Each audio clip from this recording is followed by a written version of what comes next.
Tavern has delicious food and great bowling, and now the Park Tavern's dog-friendly patio is open and waiting for you. And make sure you catch the live music on the patio. On Tuesday, Wednesday, and Thursday nights from 5:30 to 8 p.m., live music awaits you with the Park Tavern's full menu available. Reservations for groups of 8 or more are recommended. And the Park Tavern offers private and semi-private spaces for small and large groups with no room fees and no minimum spending requirements. On Louisiana Avenue, north of Highway 7 in St. Louis Park, live music and outdoor fun are back at the Park Tavern. With your AM 950 weather, I'm Brett Johnson. Look for cloudy skies today with a high near 82, tonight cloudy with a low around 70, and Thursday sunny with a high around 86.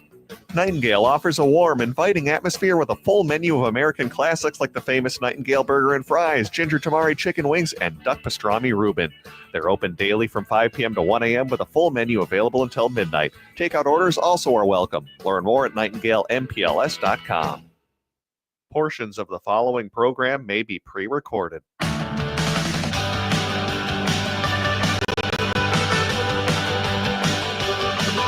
Hello, listeners, and welcome to The Gailey Show. The Gailey Show is the only daily LGBTQ plus progressive radio show in the United States. My name is Philip Anthony, and I'll be subbing for John Parker today.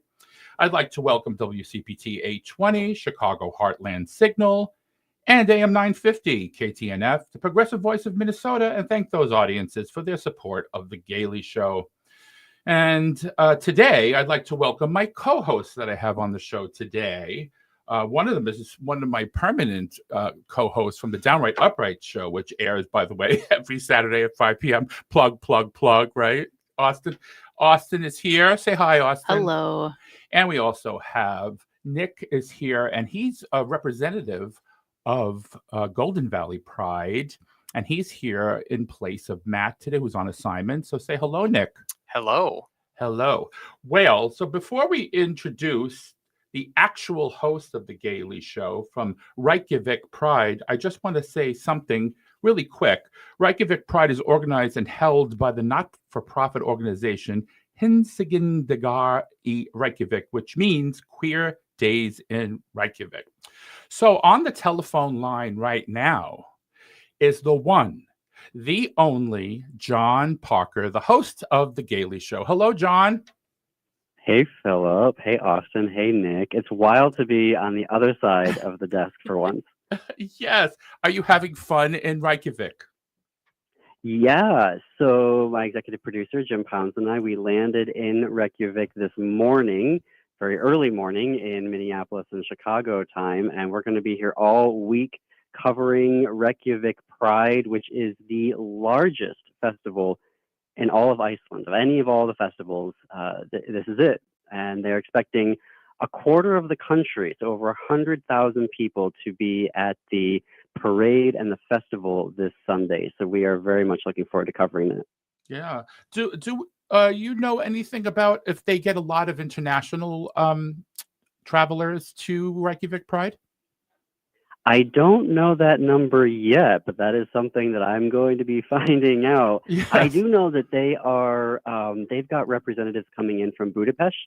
And for folks who've been listening to the show, you know that Budapest and Hungary, rather, outlawed in their constitution having Pride all together. And there was a huge, massive protest in June for their Pride. Over 100,000 people marched for that. So they're actually having protesters and organizers from that march here this week in Reykjavik. And there were actually folks from Reykjavik Pride here in Iceland that went to that march in Budapest. So it's very exciting that they're going to have that cross-national attendance and support. And I was talking this afternoon with Helga Haraldsdottir, who is the president of Reykjavik Pride, and she was talking about being in DC for World Pride this year. So they have a really interesting international mindset here.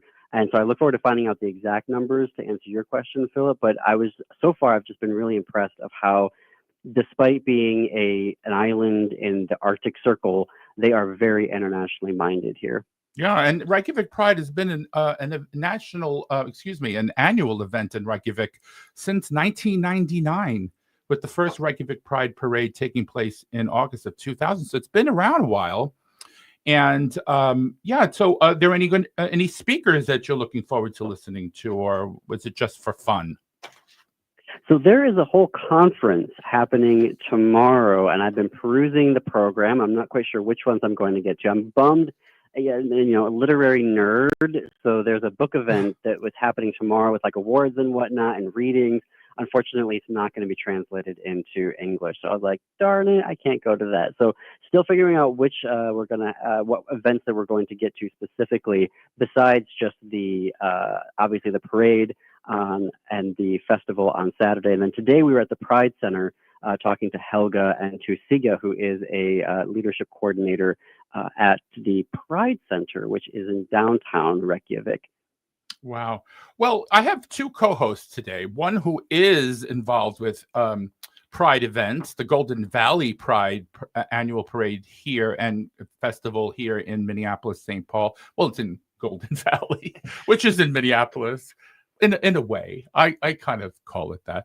And also Austin's here, and she's probably got a nice question for you right now because I see her chomping at the bit to ask you something here. So take it away, Austin.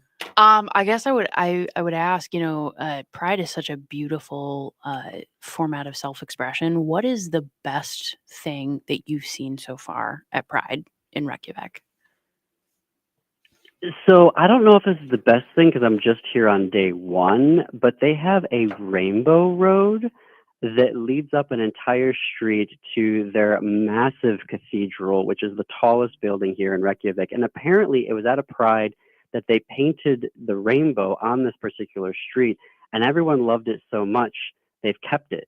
And so it's this now like tourist attraction for year round here in Reykjavik. And you get there and all of these people are taking selfies on the road and they've got the church in the background. And I'm like, what is happening here? So far that has been very exciting to see, but the city gives them a building every year for the week where they create and set up their Pride Center, where they have a lot of their events. The conference will be there tomorrow. They were having a youth event tonight. And I was just really impressed how the city was turning over their resources to Pride as well. And when you get here, I mean, there are Pride flags everywhere, like on the electrical poles, the light poles, hanging in businesses. It's here at the hotel that we're at. We got there and there was like, banners everywhere. It's legit, y'all. Like this is, if you get an opportunity to come the first week of August, so far, even on day one, I'm like, do it. Well, you know That's what? incredible. Isn't it? I was going to ask you next year, maybe we could do a little, an AM 950 kind of jaunt to Reykjavik Pride. What do you think, John? I'm down. Let's get the president to pay for us. Hi, Chad. Oh, well, no comment on that one. Anyway, so Nick is here. Now, Nick could ask you a million questions about Pride because he is the chair, 2025 chair of Golden Valley Pride. So what would you like to ask John about Reykjavik Pride?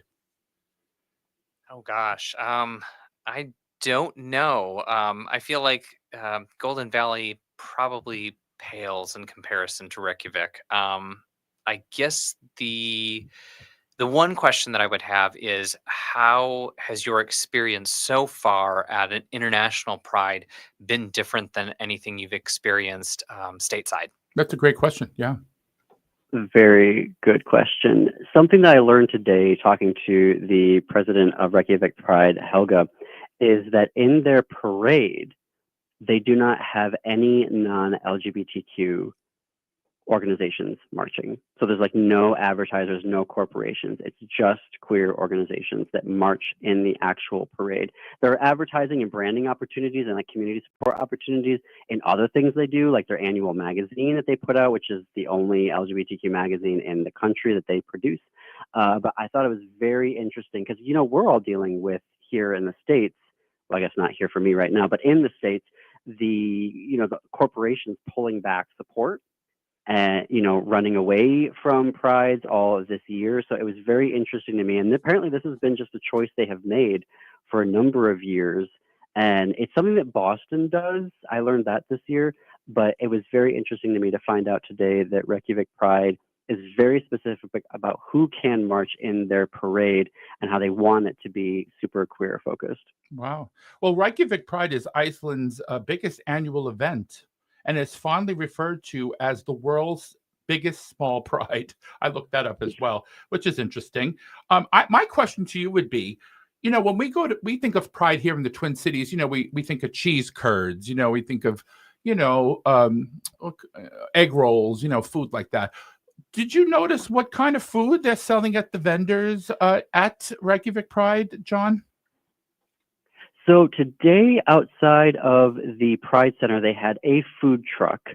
But I haven't. So on Saturday, I will see everybody all the vendors who will be offering food options. I imagine there'll be, given that there is an international audience that comes here, I'm sure there'll be a lot of variety of food options, but you better believe that I'm going to be trying a lot of them. So I will gladly report back on that, Philip, after Saturday. Great. I can't wait to hear, because I was there, full disclosure, and I tried everything. But there was one thing I tried, though. I would suggest maybe you don't try it. It's the shark fin. It tastes like ammonia, but I don't know the name in Icelandic. Well, it's pickled shark, right? It's not fin. It's pickled shark. Is meat. It the shark itself or Yeah. the fin? Okay, I don't remember, but I just remember it wasn't very sumptuous, if that's a good word. But I don't know. Maybe just test it out, because I heard that's an amazing, Or fermented, not pickled, fermented. Yeah, I think is that's what I was going to say. Yeah, fermented. Austin, anything else you want to bring up about Reykjavik Pride to John? No, I just have fun. What an incredible opportunity. I can't wait to hear how the rest of the week goes, and I look forward to, I'm sure when you get back, giving us a great update on that. Yeah. Well, I wanted to ask you, because I've been there. There are a lot of hot springs there. Okay, there's there's the Blue Lagoon, there is the Secret Lagoon, there's all these other lagoons. Are you planning on doing that? Because let me tell you something, that's the most therapeutic thing I can remember ever doing in my life. I went in there for a few hours, you guys. Nick's looking at me like I'm gonna go. I went into the pool, I guess they call it, and I came out like I felt like I had no pain, John, literally. Well, I know here at Pride, they are concluding the week on Sunday with a spa package at the Sky Lagoon, which has like an infinity pool and whatnot. As you can imagine, like treatments and a thing, it runs a little pricey. I imagine, though, for the staff, it's going to be a very luxurious, conclusive way to end Pride. We are actually taking a look at the Secret Lagoon, which you mentioned, Philip, which is the oldest pool in the country of Iceland. And so it's on the Golden Circle that we're going to be driving around on Friday. And I am looking forward to that. Wow. Well, we have a minute left, John. I just want to know if you have what you have planned for the Gailey show when you return, and if there's any, anything you want to tell the audience about your future guests, or something you want to, a subject you want to bring up, a topic, whatever take it away. Yeah, well, I think why we wanted to be here is to really get a perspective on what Pride can mean outside of the United States. And I'm already learning so much from the organizers. And Helga gave me audio from the opening speech that she gave, which was a tribute to Andrew Gibson, who recently passed away. So I'm very much looking forward to bringing you all get our reporting from here to get a sense of what we can learn, and also just know how the United States is supported, even though, it's a hard time right now. Well, John, have a great time. Give my love to Jim Pounds. We wish you all the best. We can't wait to hear all about it when you get back. Thank you. Okay. Thanks, John. Hi, I'm Peter Solak. And I'm Adam Ostrowski. We are here at Woodland Stoves and Fireplaces to talk about outdoor fires. Sitting around a fire is the oldest, most basic form of human activity. What's new is in the way fire is burned. We can show you how to burn cleaner with a lot less smoke. The radiant heat and light from an open fire is unmatched. It kindles our spirits and connects us to the outdoors. And now it's easier to experience and enjoy. Woodland Stoves and Fireplaces sells and installs wood and gas burning fire pits and fireplaces. Let us help you experience an outdoor fire without all the smoke. Come see the many ways you can enjoy a fire outdoors. Woodland Stoves and Fireplaces has over 35 working wood and gas units on display at the corner of East Franklin and Riverside Avenue in Minneapolis. More information at woodlandstoves.com. Find the fire that works for you. Woodland Stoves and Fireplaces, out of the ordinary products and services since 1977. Chanhassen Dinner Theaters brings you its most popular show of all time, Grease. You'll hear all your favorite hits from the Broadway musical and the movie. Join the whole gang at Rydell High. We'll sing, we'll dance, we'll bring you back to high school life in the 50s. Poodle skirts, bobby socks, the soda shop, and drive-in movies. Grease. It'll rock your socks off. Order your tickets today. Visit chanhassendt.com. Hey, this is Patrick for Zero Res. Did you know that August is Pet Appreciation Month? Zero Res is safe for all pets with no harsh soaps or chemicals in their cleaning products. If you have a pet like I do, you know they like to leave little bits of themselves around the house, whether that's fur or dander or worse, and you should call my cleaning heroes at Zero Res to get things back in shape in your house. Carpet, tile, hardwood, rugs, upholstery, air ducts, every surface in your home can be Zero Resified. If you haven't tried out Zero Res or it's been months since your last deep clean, then now is the time to call. Right now you can get your entire home Zero Resified from Minnesota's ultimate carpet cleaner and get 3 rooms of carpet clean starting at just $149. Take 15% off pet odor treatments and 50% off an air duct cleaning. Schedule your appointment today at ZeroResMinnesota.com or call 9520-RES and ask for the AM 950 special. Backward or forward spells the same. Zero Res. I'm Rachel Schroman, owner of Schroman Law, and I believe you deserve information. Our firm offers free quarterly estate planning seminars at our office in St. Paul. At these seminars, you can learn the basics of estate planning from an attorney to help you determine which estate planning documents will meet your needs and goals in an efficient and cost-effective manner. You can learn more and register at our website, schromenlaw.com/events. That's SCHROMEN law.com/events.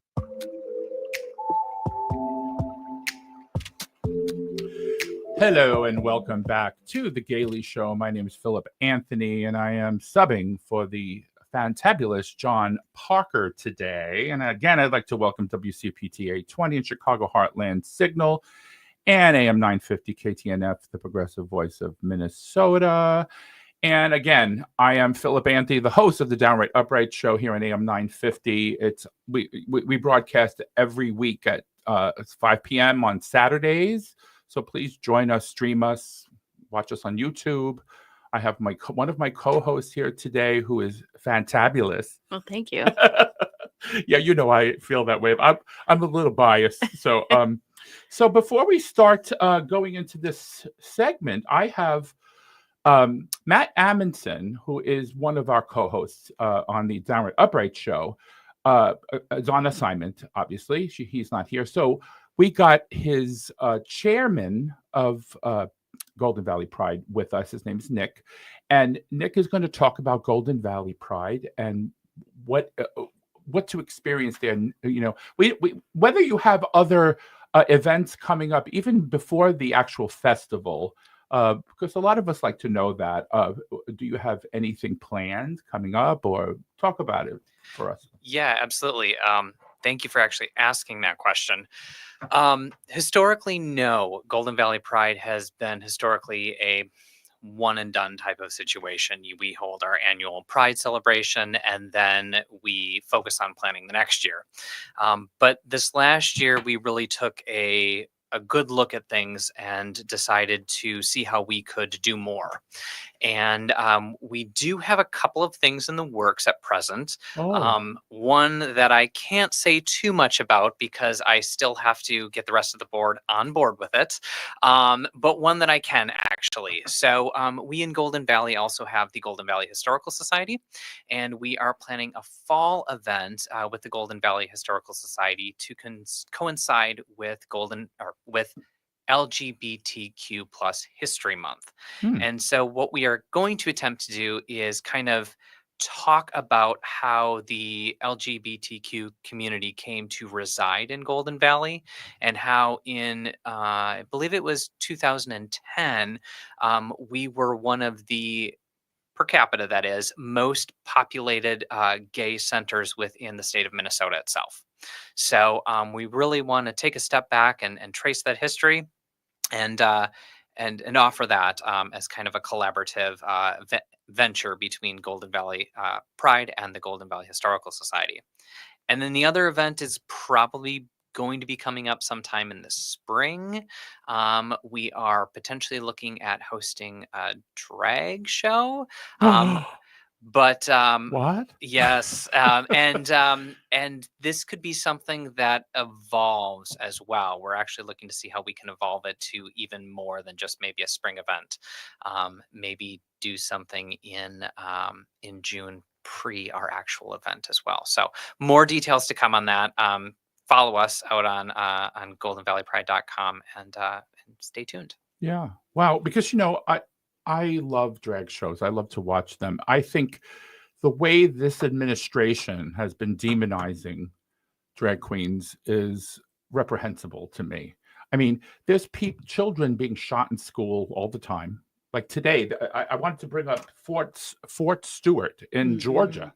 There was a shooting at the fort because people, everybody and their mother has a gun in this country without getting a psychological test. I mean, we have to get a driver's license to drive a car, but you don't need, or you need, ID to get, Sudafed in the drugstore. But to get a gun, it's just, go to your local gun shop and gun, show and buy one. So why do you think, how is this working, this demonizing drag queens, do you think, Nick?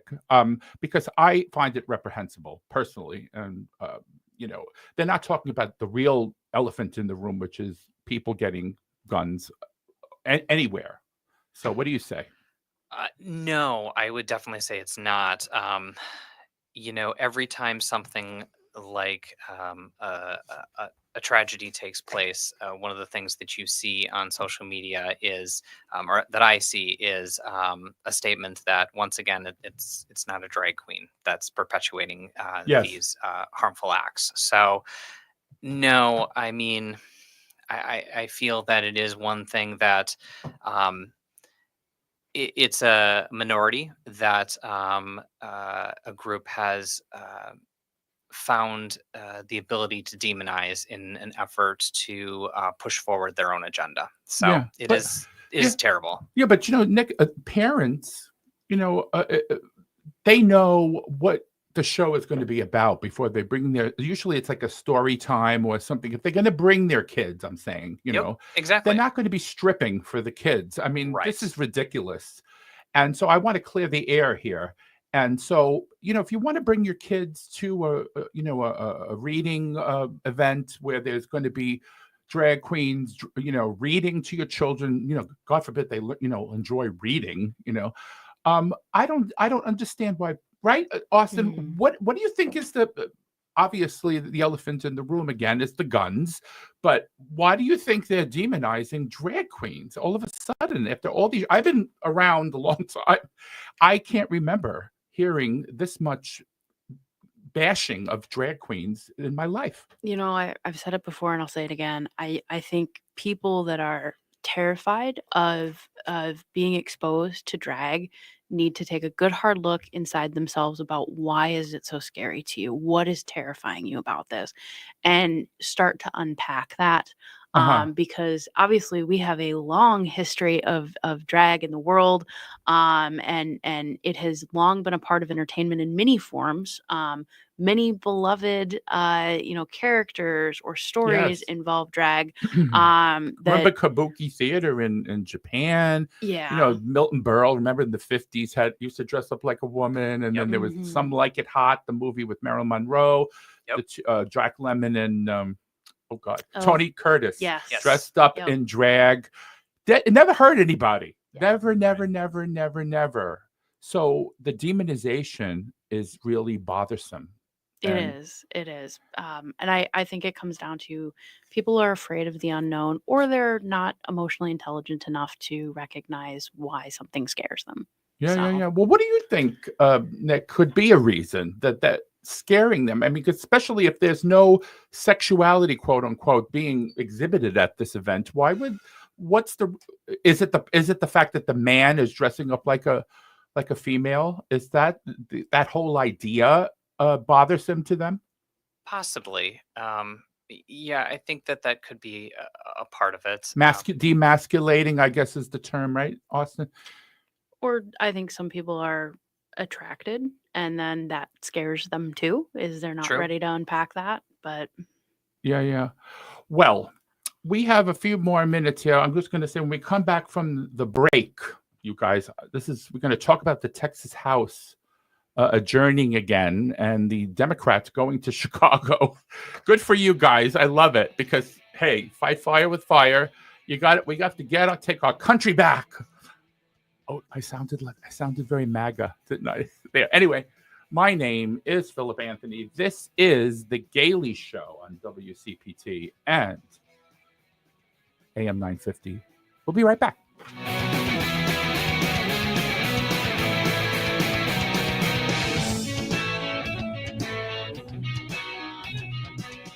Hey, Minnesota, it's Brad Friedman, host of the Bradcast. We'll expose all the latest schemes, frauds, and more. Weeknights at 7 on AM 950.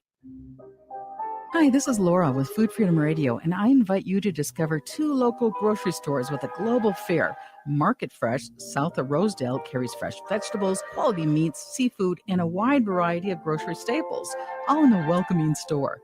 Shanghai Wholesale Market is in the St. Paul Midway area, and it's a food warehouse open to the public. Shanghai Wholesale carries more than 500 types of noodles. And frankly, it's time for Minnesotans to learn that pasta is a little bit more than spaghetti noodles and tuna casserole. There's sweet potato, bean, rice, fresh, frozen, rye. It's a paradise for those seeking gluten-free pasta. Also, both Market Fresh and Shanghai Wholesale Market seek to buy local, so you can look for local quail eggs, unique cheeses, and Minnesota-made tofu. Open the door to food abundance. Discover Market Fresh, your local Asian food store just south of Rosedale, and Shanghai Wholesale Market, your local international food warehouse north of Menards in the St. Paul Midway area. When was the last time you had your roof inspected for extreme weather and hail damage? This is Chad, owner of AM 950, to talk about the exterior construction company I trust, Snap Construction. If you've noticed new roofing projects in your neighborhood, your home was likely hit by hail last summer and experienced damage. Snap Construction is helping homeowners like you, and they're the roofing specialists I trust. They are the most well-reviewed contractor in the Twin Cities and have a ton of positive customer reviews from homeowners just like you. Even better, Snap Construction's installations are backed by a lifetime warranty, so you know you're dealing with a qualified roofing expert. You want to work with a company that will be here for a long time after the work is done. Snap Construction has handled thousands of claims and will help you through the process. Do yourself a favor and get a free roofing inspection so you have the facts and peace of mind you deserve. Call Snap Construction today at 612-333-SNAP. That's 612-333-SNAP. Or visit snapconstruction.com. Greg Bakken here. Like you, I love good, fresh, delicious food. So I want to tell you about this treasure in Roseville called Maverick's Real Roast Beef. Maverick's has the best roast beef sandwiches I've ever had. Made fresh every order. Add fries or onion rings dropped in the fryer when ordered, and you have a winning combination. Maverick's Real Roast Beef has a lot more than roast beef, so check out their website, mavericksbeef.com, or check out the restaurant on Lexington in Roseville. With your AM 950 weather, I'm Brett Johnson. Look for cloudy skies today with a high near 82. Tonight, cloudy with a low around 70. And Thursday, sunny with a high around 86. Nightingale offers a warm, inviting atmosphere with a full menu of American classics like the famous Nightingale Burger and Fries, Ginger Tamari Chicken Wings, and Duck Pastrami Reuben. They're open daily from 5 p.m. to 1 a.m. with a full menu available until midnight. Takeout orders also are welcome. Learn more at nightingalempls.com. AM 950 KTNF, St. Louis Park, Minneapolis, St. Paul.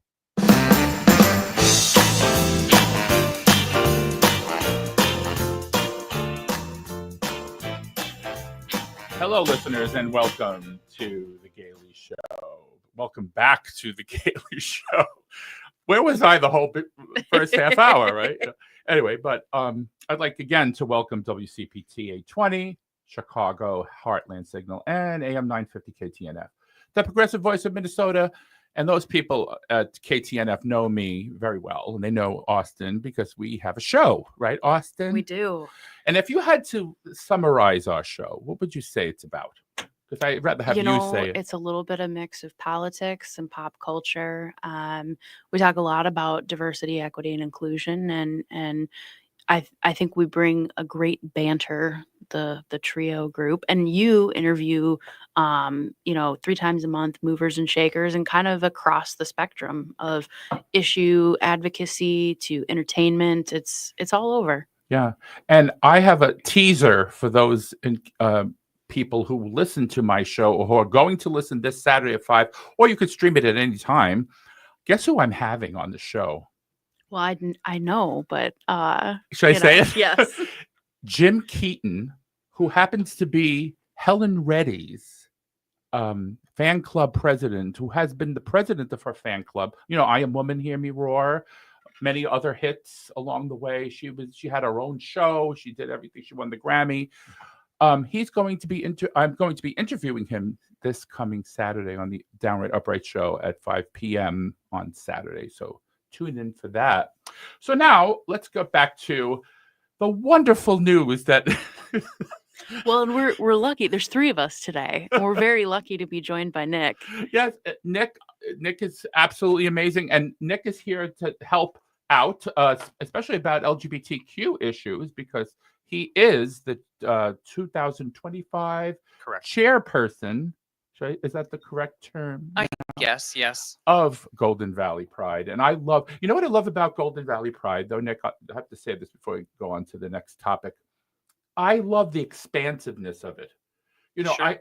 There's actually like a lake there, and there's birds, and everything's quiet, and it's just so serene. And this, when you walk on the path, there's not a zillion people where you can't navigate the place really well. So what say you about that? Is that something you've heard? I have heard that, yes. I have heard that, people like our Pride because it's a little bit smaller than, say, a Twin Cities Pride. I guess I would say, darn, you're really killing my vibe for what I'm eventually going for with Golden Valley Pride to get bigger. But we'll try and figure out how to meld both as we try to expand in the next year or so. It is bigger area-wise. I don't know about population, probably not, because Twin Cities Pride has more people per square inch. Right. I don't know. Anyway, let's move on to Texas. Do you want to talk about Texas, Nick? Sure. Let's talk about Texas. Let's talk about Texas, because everything's bigger in Texas, isn't it? Okay. Allegedly. Yes. Oh, I shouldn't have gone there, right, Austin? Anyway, so the Texas House adjourned again, as you know, and the Texas House reconvened but failed to reach a quorum for a second day in a row. I think it's the third day now, if I'm not mistaken. Today, they also couldn't reach a quorum.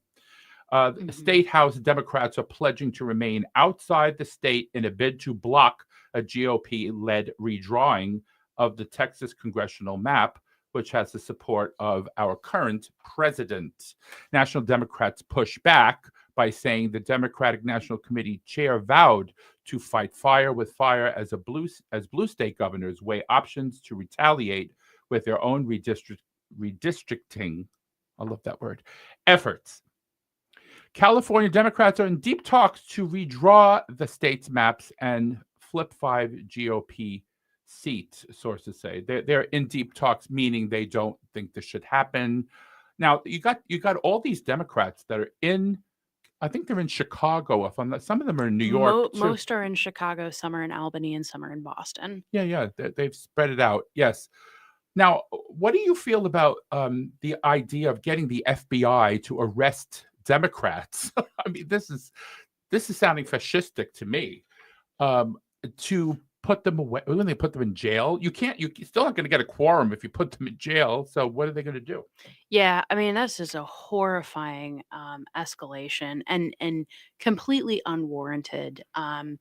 This all began because President Trump stated that because he won the state of Texas, the vote share there, that he is in, and I quote, entitled, in his opinion, to 5 more seats. That's not how redistricting works. You No. are not entitled to No. suddenly take over, how redistricting works in a state Yes. just because you won a vote share there. And Governor Abbott has, had really taken as many steps as he can to escalate this. And one of them is also filing litigation to have them vacate the seat of the Texas minority leader. Even Texas's attorney general has said you do not have the authority to do that. And he is somebody that's threatened his own actions against these Democratic lawmakers. But for him to turn around and say to Governor Abbott, hey, that's actually not how this works, I think is a significant step showing just how far they are willing to go to do this. And I said this Monday when we were on the Matt McNeil show. I'll repeat it again. It is so rich of Governor Abbott to say that these people are not doing their jobs or they've abandoned their, post by fleeing the state. When Governor Abbott has let the late Sylvester Turner's seat sit open, Yes. a congressional seat sit open by refusing to call a special election to fill that seat. Democrats had to threaten litigation to get him to order a special election, which is not going to happen until the very end of the year. And he has left almost 800,000 people in Texas without any congressional representation for pretty much the whole year. Yes. In order to maintain this slim Republican majority in Congress. And he's the former mayor of Houston, right? Yeah, Was. Turner Yeah, was yeah. the former mayor of Okay. Houston. Now, yes. what I find rich, maybe Nick could chime in on this one. I find this rich because when the Epstein gate emerged, right, the president decided we're going to adjourn the House, and they kind of fled the House, said, get them out of there because because most people want to have the list revealed. People don't want secrecy, especially these are crimes that are awful. I mean, there's victims up the wazoo. There's supposed to be, I think Austin mentioned over 200 survivors of this criminal enterprise, I'd like to call it. So that was okay to abandon their jobs, leave the House. But now the Democrats don't want to lose 5 seats. They don't want illegal redistricting. Again with that word, yes. Mm-hmm. So, Nick, what do we do? I mean, what do you feel about this? Am I right? I feel that you are right to be upset and right to be angry. I think the majority of Americans just want good representation and good government. And we don't want things that have taken place in the shadows to remain in the shadows. And we don't want our abilities to vote and to be represented to be taken away from us. I know from my own experience, I go to the voting booth and I vote for the person that best represents my political feelings. And as a result, if that person wins, I want that person to continue to be able to express my political opinion. And so, I think doing things like taking away people's ability to know and learn the truth and understand the truth by telling the U.S. House to go home is a problem. And I think those Democrats who fled in Texas, they are doing what their constituents are asking them to do because they are representing they are representing what their majority in their district feels. So yes. And so I want to move on to James Comer now. He is the representative who's the chairman of the House Oversight Committee. I want to get this in this segment because this is really important as well. He subpoenaed, I don't know if you heard about this. I think did you hear about this? He subpoenaed former President Clinton and former members of the DOJ and others in the Epstein matter, right? but there's been no mention of the person whose name appears on that list many, many times, who occupies the highest position in our nation. Now, my question to you is, I know what the answer is, but I'm going to ask it anyway, right? Because I can, right? Is this a dog and pony show that we're about to see? I mean, everything that this administration does is a dog and pony show. Yes. A Temu version dog and pony show. It's every accusation is an admission from these people. And you know what? I've said it before, I'll say it again. If former President Clinton was involved in Epstein's activities, oust him. Like, you know what I Yes. mean? Great. Like, let's expose that. Yes. I'm not in the business of protecting him, and I don't think most Democrats are in the business of protecting him or anybody else that, you know, potentially is involved in that. I don't care what your partisan affiliation is. Yes. I don't care what your role is. If you were a part of this, you need to be held accountable for it. I want to see him in jail, Clinton. If he did what is apparently they're suggesting, I'm not, again, you're innocent until proven guilty. If he did what is he supposedly did, he needs to have a cell right next to the person that I think is on the list, who has been. They could be cellmates. Yeah, yeah. Get to know each other. I mean, President Clinton did attend Marla Maples and Trump's wedding, I heard, back in the day. So they know each other already, so it'll be fun. But no, all kidding aside, though, you guys, I'm not in a cult, okay? I don't care if you're a Democrat. I don't care if you're a Republican, independent. I don't care.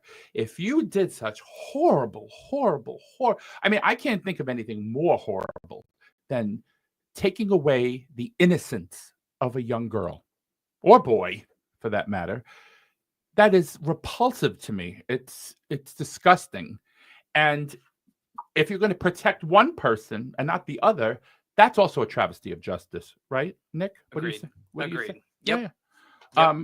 I don't know what else to say about it. I just think that parading President Clinton, you know, in front of this committee it's not going to prove anything, because the person that's in charge of the country right now is the person that people are trying to find out if has anything to do with it. So anyway, the next subject I wanted to bring up here, because the last segment I want to reserve that for happy times.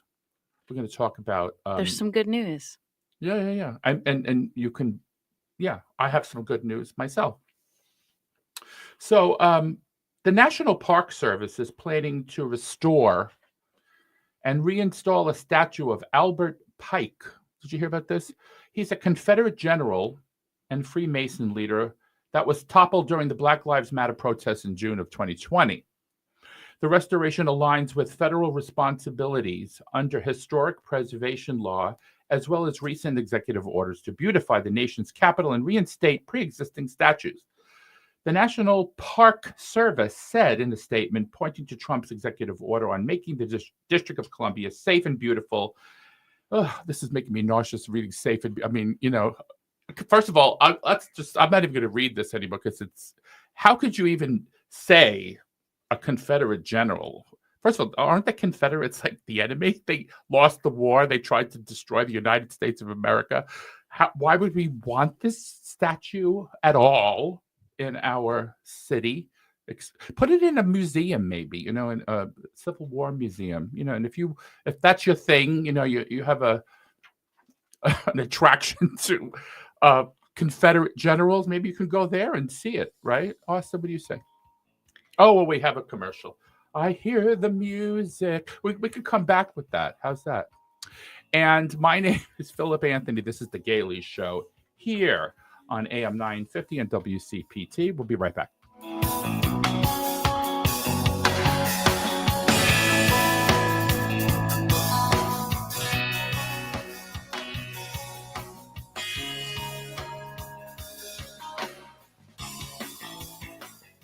Hi, this is Frank Brown of Minuteman Press Uptown with a question for our listeners. How important are business values to you? When you need high-quality digital print, it matters who you work with.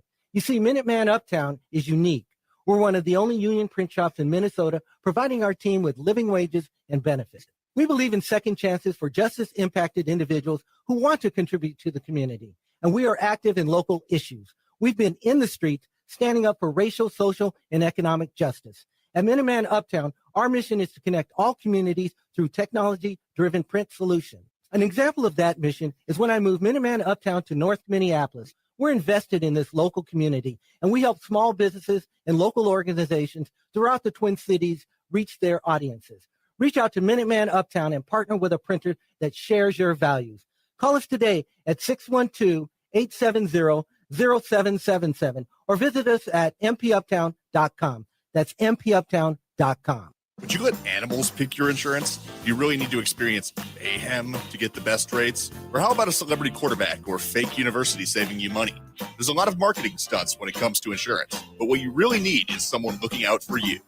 Call Array Insurance, and they will work hard to find you the best insurance coverage and rates. So avoid gimmicks and call Cheryl at Array, 763-504-3067 or arrayinsurance.com. Array Insurance, working hard for you. Hey Francois, what are you packing for? Salut Laura, j'irai en tournée avec le truck de Nicolette's Macaron. You're going on tour with Nicolette's Macaron truck? Oui, je suis un groupie. Oh, you're definitely a groupie. What are your stops? Le Loring Park Arts Festival le 26 juillet et puis le State Fair. The Loring Park Art Festival on July 26 and then the Minnesota State Fair. Well, bon voyage, Francois. Et bon appétit, Laura. More information at nicolettesmacarons.com. You can't have too much pride, and Fargo-Moorhead Pride is proving it again this year, August 8th through 11th. It's one of the region's largest pride celebrations, drawing people from across Minnesota, the Dakotas, and even Canada. Just a little over 3 hours from the Twin Cities, you'll find 4 days packed with celebration, community, and fun at Fargo-Moorhead Pride. It all kicks off Thursday, August 8th with a family fun night, trivia, and a karaoke party. Then Friday features an all-ages drag show and a high-energy dance party.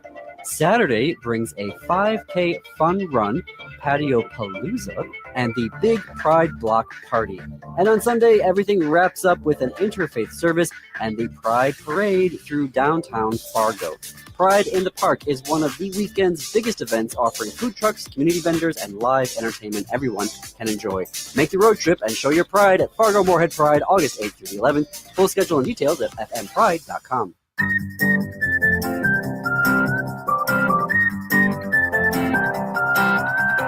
Welcome back to the Gailey Show. My name is Philip Anthony, and I am subbing for the fantabulous, magnificent John Parker today.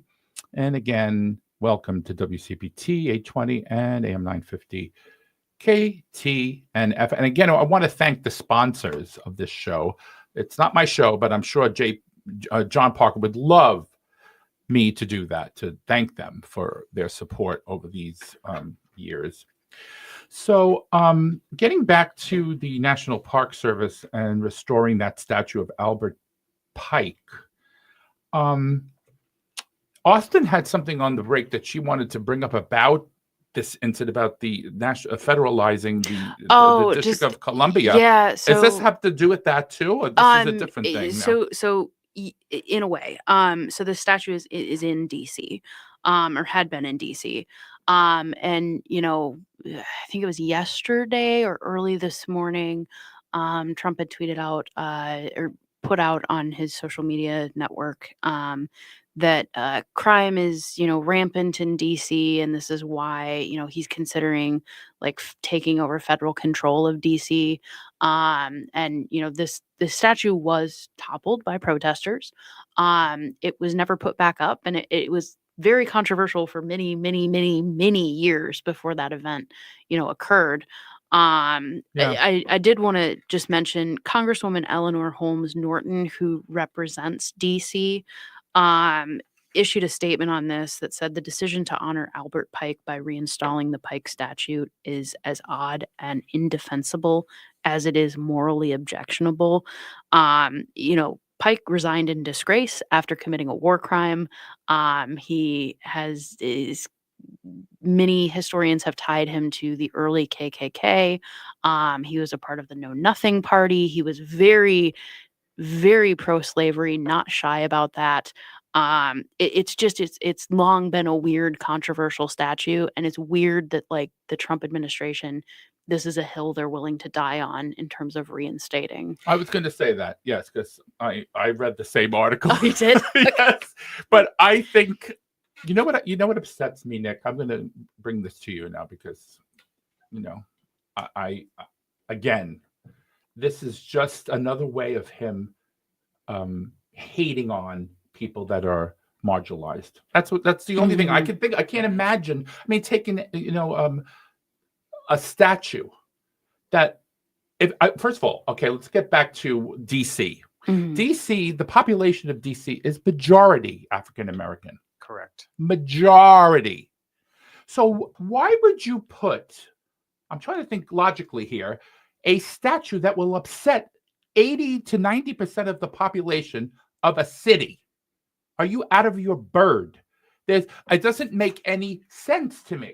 The cruelty is the point. Yes. That's there's no reason to do this other than as a middle finger to DC, a city they do not like and do not want to be friendly toward it. That's the point of the statue. If there is no historical value, we're putting it back for the sake of putting it back. Yes, and again, Austin was right with Congresswoman Holmes Norton talking about this is a statue that it's reprehensible to her community. She represents these people. They don't want this statue there. Right. Obviously, right, Nick? Right. So what other reason could it be that he wants to put a statue up?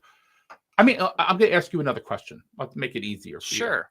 When you're walking in the street, okay, and if somebody had a sign, and you're not an African-American, full disclosure, right? I'm not, and neither is Austin, but you see a Confederate flag on somebody's car, let's just say, flying.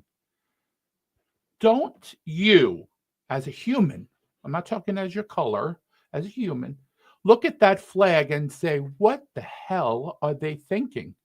Right. It's upsetting. It is. To people because that flag represented slavery. Correct. Yeah. Take the ball and run with it, Nick. I don't know what else to say. No, I completely agree with you on that. It is very difficult to hear these things happening and taking place, and there's a time for learning about the history of a country and then leaving that in the past. Yes. Well, now, guys, we're going to make a U-turn, and we're going to talk about happy things. Hey. Because this is the Gaily Show. It's an LGBTQ plus focused, uplifting show. So I wanted to end on this happy note. As you know, John Parker does an ad for Fargo Moorhead Pride. And I am dying to go to Fargo Moorhead Pride. I've never been to it. It says this event celebrating its 24th year, which is crazy to me because I never heard about it until maybe a couple of years ago. It will take place from August the 3rd to August 10th. So I think we're in that bracket, aren't we still? Yeah. We are. So let's talk about, did any of you guys ever go, and do you want to go? I've never been, but Fargo is a cool city. And I think it's fantastic that, that's an option and available in a space for folks in North Dakota, Western Minnesota. Yeah, Moorhead is part of Minnesota, yes. And I heard it's nice. I mean, after I heard about this, I was like, Fargo Moorhead has a pride. Have you? Well, you probably know more than anybody else, being that you're a chairperson on Golden Valley Pride. Well, I didn't know much about Fargo Moorhead Pride prior to about January of this year, but we do have a collective group of pride organizations that meets in January, February time frame here in the Twin Cities, and it's prides from Fargo Moorhead, Duluth, metro-based prides, all the way down to Decorah, Iowa, which is close to where I'm from. And we have the ability to meet and exchange ideas. So I've never been there before. Love to hear more about it. I do think it's great that there's that option up there. Yes. As someone who looked at going to college up there, having something like this up there now, after I am out of college is definitely good to Amazing. see. Yeah. Yes. Well, I just want to say before we close, because we're almost out of time here, there's also Range Iron Pride. There's MN People of Color Pride, Austin Pride, Bemidji Pride, Twin Cities Black Pride Festival. There's so many prides this month, guys. And I want to thank my co-hosts, Austin and Nick. You guys are fantabulous. And my name's Philip Anthony. And I want to thank John Parker for giving me the chance to host this amazing show. And to my producer, Patrick. Lilia, I'll see you next week, Patrick. We're going to have Helen Reddy on. Helen Reddy is fan club president on the show. So take care, everybody. Love you.